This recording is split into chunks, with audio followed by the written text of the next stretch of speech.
মানুষ যাতে সন্ত্রাস মুক্ত পরিবেশে, ভীতিহীন পরিবেশে তার ভোট প্রয়োগের মধ্য দিয়ে জনপ্রতিনিধি নির্বাচিত করতে পারে, সে ব্যাপারে আমাদের দল বাংলাদেশ জাতীয়তাবাদী দল বিএনপি তাদের সর্বোচ্চ এটি হতো প্রধান গুরুত্বপূর্ণ বিষয়। মানুষ তার ইচ্ছার ভিত্তিতে প্রতিনিধি নির্বাচন করবে, এটা হলো ভোটারদের একটি বিষয়। আমাদের মূল সংগ্রামের বিষয় ছিল মানুষ যেন তার ভোটের অধিকার নির্বিঘ্নে প্রয়োগ করতে পারে এবং আমার ভোট আমি দেব, যাকে খুশি তাকে দেব।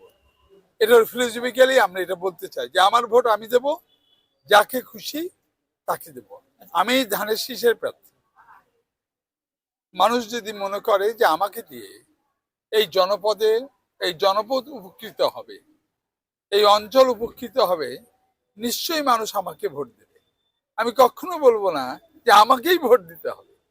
মানুষ যদি মনে করে আমাকে দিয়ে এই জনপদের মানুষের উপকৃত হবে, মানুষের প্রয়োজন আমি মেটানোর জন্য চেষ্টা এবং লড়াই করে যাব, মানুষের পাশে আমি সর্বক্ষণ থাকব এবং জাতীয়ভাবে মানুষ যে আইন প্রণয়নের ক্ষমতা আমার হাতে তুলে দিতে চায়, সেই প্রশ্নে আমি যেন উল্লেখযোগ্য ভূমিকা এই অঞ্চলের প্রতিনিধি হিসাবে ৭৩ মেহেরপুর ১-এর প্রতিনিধি হিসাবে সেই সুযোগ পেলে আমি রাখবো ইনশাআল্লাহ। বাংলাদেশের ল অ্যান্ড অর্ডার ফোর্সেস যারা আছেন, নির্বাচনের কর্মরত যেসব সংস্থা কাজ করছেন, বিশেষ করে দেশপ্রেমিক সেনাবাহিনী, পুলিশ, বিজেপি এবং আনসার ভিডিপি সহ তারা নিশ্চয়ই এই দায়িত্বটা পালন করবেন। তবে যেহেতু সীমান্তবর্তী অঞ্চল এবং সীমান্তের ওপারেই কিন্তু ফ্যাসিস্ট সরকারের, তাই তো, বিশাল কর্মী বাহিনী, তার নেতৃত্ব সেখানে রয়ে গেছে,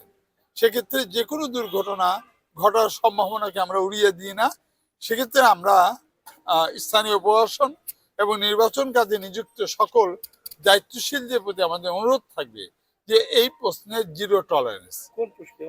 অস্ত্র, বিশেষ করে অস্ত্র এবং মাদক। আমরা তো এখন শুনছি যে কেউ কেউ বিকাশ নাম্বার নিয়ে আসছে, বাড়িতে বাড়িতে গিয়ে ভোটারদের কাছ থেকে বিকাশ নাম্বার নিয়ে আসছে। আমরা যদি পরবর্তীতে বলবো বিকাশ নাম্বার তারা নিয়ে আসছে এবং নির্বাচন আচরণ বিধিতে পড়ে না এমন কর্মকাণ্ডের সাথেও কেউ কেউ সম্পৃক্ত হয়ে যাচ্ছেন। আমরা প্রথমত নিষেধ করব। ভাইরা আমার, মানুষকে কোনো অন্যায়ভাবে প্রভাবিত করার চেষ্টা না করে আমরা সবাই মিলে মানুষের কাছে তার ভোটের প্রশ্নটিকে প্রদান করে দেখি। আর এই ধরনের কর্মকাণ্ড যারা করবেন, এ ব্যাপারে তো নিশ্চয়ই নির্বাচন আচরণবিধি লঙ্ঘনের দায়ে আমরা আমাদের অভিযোগ দাখিল করব এবং প্রয়োজনীয় ব্যবস্থা নিশ্চয়।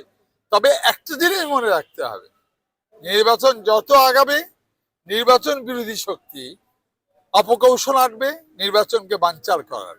আমি মনে করি দেশপ্রেমিক সেনাবাহিনী, পুলিশ এবং অন্তর্বর্তী সরকারের সকল সংস্থার সাথে আমরা যারা দেশপ্রেমিক জাতীয়তাবাদী শক্তি, ইসলামিক মূল্যবোধে বিশ্বাসী শক্তি আছি, তাদের সাথে কাঁধে কাঁধ মিলিয়ে এই অভিশক্তিকে আমরা প্রতিরোধ করব।